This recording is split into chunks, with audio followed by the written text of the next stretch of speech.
Žiniasklaidoje ir socialiniuose tinkluose pasklido žinia, kad partija Nacionalinis susivienijimas iš savo partijos pašalino vienintelį Seimo narį Vytautą Sinicą. Toks žingsnis yra labai keistas, turint omenyje, kad ši maža partija ir teturėjo tik vieną Seimo narį. Tai atrodo kaip politinė savižudybė, smukdanti pasitikėjimą partiją rinkėjų akivaizdoje. Šis konfliktas yra niekas kita kaip jau daugybę mėnesių partijos viduje vykstančių vidaus kovų rezultatas. Vienoje pusėje mes turime partijos pirmininką Vytautą Radžvilą ir jo sekėjus, o kitoje pusėje turime partijos vicepirmininką Vytautą Sinicą. Daug kas įtarė kokį nors ideologinį konfliktą tarp šių dviejų vyrų, ypatingai po Vytauto Sinicos organizuoto mitingo prieš Svetlanos Cichanouskajos administraciją. Tuo pretekstu buvo pasinaudota ir ponas Sinica partijos vadovybės sprendimu buvo pašalintas iš partijos.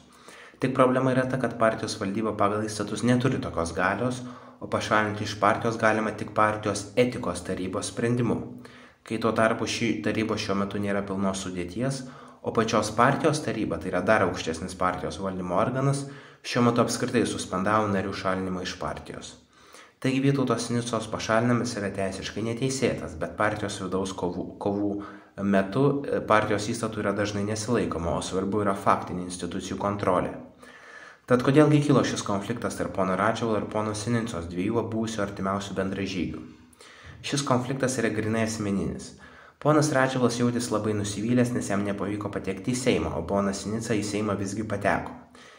Vytautas Sinica de facto pakeitė Vytautą Radžvilą kaip partijos pagrindinį veidą, o ponui Radžvilui dėl vyresnio amžiaus vis tiek artimiausiu metu teks užleisti partijos valdžią kam nors kitam. Sklinda gandai, kad ponas Radžvilas net yra pasakęs, kad geriau jau jokio nacionalinio susivienimo kandidato nebūtų buvo išrinkta, negu kad į Seimą būtų patekęs ponas Sinica. Ir tai yra paprasčiausias pavydo momentas, nes ponas Radžvilas šiaip galėjo ramiai palaukti kitų rinkimų, o jis į Seimą nepateko tik todėl, kad dalyvavo Antakalnio vienmandatėje apygardoje prieš itin populiarią Ingridą Šimonytę, o kitose vienmandatėse jam patekti į Seimą būtų buvę visai įmanoma.